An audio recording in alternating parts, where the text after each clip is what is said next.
শ্রী গুরু জয়, শ্রী গুরু জয়, শ্রী গুরু জয়। আমাদের গুরু ভগবান কলি কিভাবে জগৎকে ঘিরিয়া ফেলিয়াছে তিনি সুন্দর সরলভাবে তার বাণীর মধ্য থেকে বুঝিয়ে গেছেন। তাহলে এই বাণীতে কি বলেছেন সেটি জানতে গেলে ভিডিওটি পুরো দেখতে হবে। তাহলে চলুন ভিডিওটি শুরু করা যাক। গঙ্গা জলে গঙ্গা পুজো করার মতো শ্রী শ্রী গুরুদেবের বাণী ও রচনার সন্নিবেশিত করে শিরোনামটির তাৎপর্যের ব্যাখ্যা চেষ্টা করা হয়েছে। গুরু ব্রহ্মা গুরু ঈশ্বর, গুরু সাক্ষাৎ ভগবান, গুরু হরি হর জগত গোসাই। এটি তার স্বরূপের কথা, এটি ধ্যানের অবলম্বন। গভীর ধ্যানের ভিতর দিয়ে সাক্ষাৎ করতে হয়। এটি জ্ঞানের বিষয়, প্রজ্ঞার দৃষ্টিতে প্রত্যক্ষ করতে হয়। এটি সাধনার অবলম্বন। প্রথম হতেই সাধককে এই বোধ নিয়ে অগ্রসর হতে হয়। অভ্যাস যোগের মাধ্যমে এই বোধকে দৃঢ় করতে হয়।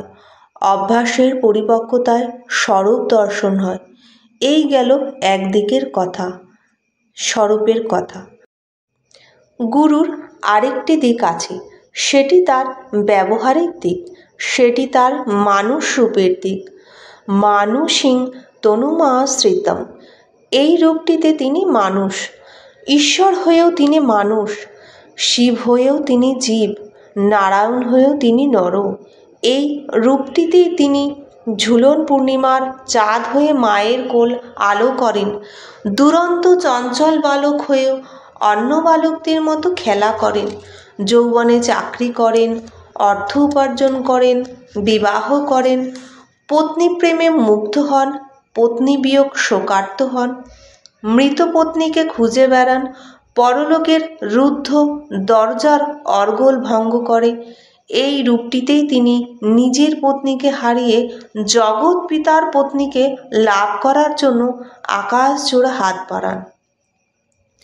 দুঃসাহসিক অভিযানে বেরিয়ে পড়েন, দুর্জয় সংকল্প নিয়ে সাধনায় মগ্ন হন। জগৎমাতাকে পত্নী রূপে দর্শন করেন। ওই রূপটিতে তিনি শিব হয়েও জীব, ব্রহ্ম হয়েও জীব, পরমাত্মা হয়েও জীবাত্মা। সুতরাং তাকে আবার জীব থেকে শিব হতে হবে, ব্রহ্ম হতে হবে, পরমাত্মা হতে হবে। তাই আবার গুরু হলো শিব, আবার ব্রহ্ম হওয়ার সাধনা, পরমাত্মা হওয়ার সাধনা। তীব্র সাধনায় সিদ্ধ হলেন, কিন্তু তবু বুঝি পিপাসা মেটে না। প্রেম রস আস্বাদন করতে না পারলে রসৈব স, পুরুষকে বুঝি সম্পূর্ণরূপে পাওয়া হলো না। তাই আবার আরম্ভ হলো সাধনা। প্রেম সাধনায় সিদ্ধ হলেন প্রেমিক গুরু নিগমানন্দ। এবার স্বরূপে প্রতিষ্ঠিত প্রেম করুণার মূর্তি বিগ্রহ নিগমানন্দ গুরুরূপে প্রকাশিত হলেন। শ্রীগুরুরূপে নিগমানন্দের লীলা আরও চমৎকার। তার শিষ্যমাত্রেই এ লীলার আস্বাদন কিছু না কিছু করেইছেন। প্রতিটি শিষ্যের ভাব, স্বরূপ, রুচি, প্রকৃতি আধার অনুযায়ী আলাদা আলাদাভাবে এ লীলার রসাস্বাদন হয়ে থাকে। এ বড় গূঢ় রহস্য। এ প্রত্যেকের ব্যক্তিগত সাধন জীবনের কথা, অভিজ্ঞতার কথা। এ সম্বন্ধে আলোচনার স্থান এ নয়। মনে পড়ে কোন সুদূর অতীতের তার শ্রীচরণ তলে উপনীত হয়েছিলাম। সেদিন তিনি চিরকালের মতো তার অভয় পদে আশ্রয় দিয়েছিলেন। তারপর কতকাল কেটে গেল, আজ জীবন সায়নে উপনীত। সারাটি জীবন ভরে কতভাবে তার স্নেহ, কত দয়া, কত মায়া, কত যে উপলব্ধি করেছি তা ভাষায় প্রকাশ করা যায় না। জীবনব্যাপী চলার পথে পদে পদে তার অসীম কৃপা, অপার করুণা প্রত্যক্ষ করেছি। কৃপা করে তিনি তার এই অকৃতি সন্তানকে সব চাওয়া পাওয়ার ইতি করে দিয়েছেন। জীবন সন্ধ্যা ঘনিয়ে এলো। আজ তাই কৃতজ্ঞ চিত্তে অবনত মস্তকে ভুলুণ্ঠিত হয়ে তাকে বারবার প্রণাম করিলেন। শ্রীগুরু কৃপাধন্য দুর্গা প্রসন্ন পরমহংসদেব। শ্রী শ্রী ঠাকুর তার আশীর্বাদ বাণীতে লিখেছেন, কলির কলস জগৎকে ঘিরিয়া ফেলিয়াছে। কলির প্রভাবে বিশ্বের মানব জাতি স্বার্থপর, অর্থলিপ্সু, প্রভুত্ব ও হিংসপরায়ণ হইয়া উঠিতেছে। তাহার ফলেই জগতে অশান্তি বৃদ্ধি পাইয়া মানুষের দুঃখ দুর্দশার আর অন্ত নাই। যতই দিন যাইতেছে মানুষের মধ্যে নাস্তিকতা ততই বৃদ্ধি পাইতেছে। ফলে রাষ্ট্রে এবং সমাজে অসৎ উপায়ে অর্থ উপার্জন, অবিচার, অসত্য, হিংসা ও মহামায়া, ব্যভিচার, মহাপাপ প্রভৃতি নিয়তই অনুষ্ঠিত হইতেছে। এই ঘোর কলিকালে সত্যলোক উপহাস্যস্পদ এবং অসৎ লোক সম্মানিত হয়। ইহা কালের প্রভাব।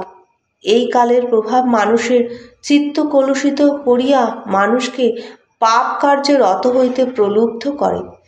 এমনকি সৎলোকেরাও এই প্রভাব হইতে সম্পূর্ণ মুক্ত থাকিতে পারিবে না। কলির এই প্রভাব হইতে মুক্ত হইবার একমাত্র পন্থা শ্রী ভগবানের নাম কীর্তন। গোকোটি দানে গ্রহণে সচ কাশী, মাঘে প্রয়াগে যদি কল্পবাসী, সুমেরুগিরি তুল্য হিরণ্য দানে, নহি তুল্য গোবিন্দ নামে। গোবিন্দ নাম কীর্তনের সমান কলিযুগে অন্য কিছুই নাই। জীবে দয়া, নাম কীর্তন এবং ভক্তের সেবা, ইহা দ্বারাই মানুষ কলির প্রভাব মুক্ত হইয়া ভক্তি লাভ করিতে পারে, এবং ভক্তি লাভ হইলেই সর্ব ঐশ্বর্য, সর্বসুখ মানুষের করতলগত হইবে। ভক্তের ভক্তিতে শ্রী ভগবান আবদ্ধ হইয়া ভক্তের হৃদয়ে আশ্রয় গ্রহণ করেন। অতএব পরনিন্দা, জাতি, কুল, ধন, বিদ্যার অভিমান এবং ঈর্ষাদেশ বর্জন করিয়া সকলে শ্রীনাম কীর্তন করো, ইহাই গুরুদেবের ঐকান্তিক ইচ্ছা। শ্রীনাম সাধনে শ্রীগুরুর কৃপা লাভ হয়। শ্রীনাম শ্রীগুরুর বদন সকলে সর্বদা বিরাজমান। তোমরা শ্রীনামের মহিমা প্রাণে প্রাণে উপলব্ধি করিয়া শ্রীনাম কীর্তনকেই জীবনের মহামন্ত্ররূপে গ্রহণ করো। ইহাতেই পরম সুখ, পরম আনন্দ লাভ করিতে পারিবে। বর্তমান জগতে এক বিরাট পরিবর্তন ধীরপদে অগ্রসর হইতেছে। এই পরিবর্তনের সঙ্গে সঙ্গে সমস্ত মানব জাতির দুঃখ, দারিদ্র্য, ক্লেশ উত্তরোত্তর বৃদ্ধি পাইতেছে। পাইতে পাইতে অবশেষে চরম সীমায় পৌঁছিবে। তখন মানুষের সম্মুখে এক মহা সংকট উপস্থিত হইবে। অসাধু দুর্নীতিপরায়ণ লোকেদের সেই সংকট হইতে উদ্ধারের আর কোনো পন্থা খুঁজিয়া পাওয়া যাইবে না। অতএব বাঁচিতে হইলে সৎভাবে জীবনযাপন করিতে হইবে, এ কথা যেন আমরা ভুলিয়া না যাই। হে ভগবান, তুমি যাকে রক্ষা করো, কেউ তাকে বিনাশ করতে বা পরাজয় করতে পারে না। পাপ দূর বা নিকট থেকে তাকে স্পর্শ করতেও সমর্থ হয় না। শ্রী শ্রী ঠাকুর পরমহংসদেব বেদের এই বাণীটি সকলকে স্মরণ করিয়ে দিয়েছেন। শ্রী ভগবানের আত্মসমর্পণ ভিন্ন মানুষ এইভাবে ভাবি মহাসংকটে ত্রাণ পাবে না। একমাত্র তিনি সকলকে রক্ষা করতে পারেন। সাধুদের পরিত্রাণ এবং দুষ্কৃতিকারীদের বিনাশ। এই সংকটকালে শ্রী ভগবানের লীলা, এই কথা সকলকেই শ্রী শ্রী ঠাকুর স্মরণে রেখে জীবন পথে অগ্রসর হতে বলেছেন। তিনি সর্বান্তঃকরণে আমাদের আশীর্বাদ করে বলেছেন, এই মহাসংকটে তোমরা জীবনযুদ্ধে জয়ী হও। তোমরা সৎ পথে চলো, সৎ কর্ম করো, সৎ বাক্য বলো। তোমাদের দিন দিন শ্রীবৃদ্ধি হোক। শ্রী শ্রী ঠাকুর পলাশী যজ্ঞবেদী 1772 সাল 16ই আশ্বিন বলেছেন, ঘোর কলিকার পাপাচ্ছন্ন। এখন লোকে পাপকে পাপ বলিয়া মনে করেন না। সমস্ত মনুষ্যজাতির বিপদ নিকটবর্তী। যদি বাঁচিতে চাও, পাপ পথে পদক্ষেপ করিও না। সদাচারী হইয়া সৎ পথে চলো এবং সপ্তাহে একদিন সর্বকর্ম পরিত্যাগ করিয়া নিজের ও বিশ্বের কল্যাণের জন্য শ্রী ভগবানের নাম জপ, শাস্ত্রপাঠ ও তাহার নিকট প্রার্থনা করো। শ্রী ভগবান মনুষ্য সৃষ্টি করিয়া তাহাকে দুইজন সঙ্গী দিয়াছেন, একজন দেবতা, একজন অসুর। যে মানুষ দেবতাকে ছাড়িয়া অসুরের সঙ্গে বন্ধুত্ব করে সে অসুরত্বই প্রাপ্ত হয়, আর যে মানুষ দেবতাকে বরণ করে সে লাভ করে দেবত্ব। যখন সমাজের অধিকাংশ লোকই অসুরের সঙ্গে বন্ধুত্ব করিয়া অসুরত্ব প্রাপ্ত হয়, তখন সমাজ দুর্নীতি এবং পাপে ভরিয়া ওঠে। তখন সাধুদের পরিত্রাণ এবং দুষ্কৃতিকারীর বিনাশ সাধনের জন্য আসে শ্রী ভগবানের সুদর্শন চক্র। তাহাতে পৃথিবীর খণ্ড প্রলয় হয় এবং বহু লোক সম্পত্তি ধ্বংস হইয়া থাকে। সেইরূপ সময় আসিতেছে, অতএব তোমরা সৎ পথে থাকিয়া মনে প্রাণে তাহার শরণাগত হও এবং কলুষরা তারক ব্রহ্ম নাম দৈনিক কীর্তন করো। তাহা হইলে শ্রী ভগবানের যে সুদর্শন চক্র দুষ্কৃতকারীদের বিনাশ করিবে, সেই সুদর্শনই দুর্দিনে তোমাদিগকে সমস্ত অশুভ হইতে রক্ষা করিবে। কলিযুগের বহু দোষ থাকা সত্ত্বেও একটি মহৎ গুণ আছে। সুখদেব রাজা পরীক্ষিতকে বলেছিলেন, হে রাজন, দোষের আকর কলির একটি মহৎ গুণ আছে। এই যুগে লোকে কৃষ্ণের নাম কীর্তন করিয়া পরম গতি লাভ করিতে পারিবে। সুতরাং সকলে তারক ব্রহ্ম নাম কীর্তন করিতে ভুলিও না। শ্রী শ্রী ঠাকুর পরমহংসদেব বলেছেন, বর্তমানে কলি প্রবল। কলির অনুচরগণ মনুষ্য সমাজে মানুষ হইয়া জন্মগ্রহণ করিয়াছেন এবং মানুষকে ভুল পথে পরিচালিত করিয়া ধ্বংসের দিকে ঠেলিয়া দিতেছে। সেই জন্যই প্রতি পরিবারের কলহ, আপনজনের সঙ্গে বিরোধ, হিংসা, দেশ, মিথ্যা, অধর্ম, নরহত্যা, রক্তারক্তি প্রভৃতি দৈনন্দিন ব্যাপার হইয়া দাঁড়াইয়াছে। এই সংকটকালে সৎ পথে থাকিয়া শুধু শ্রী ভগবানের নাম কীর্তন করো।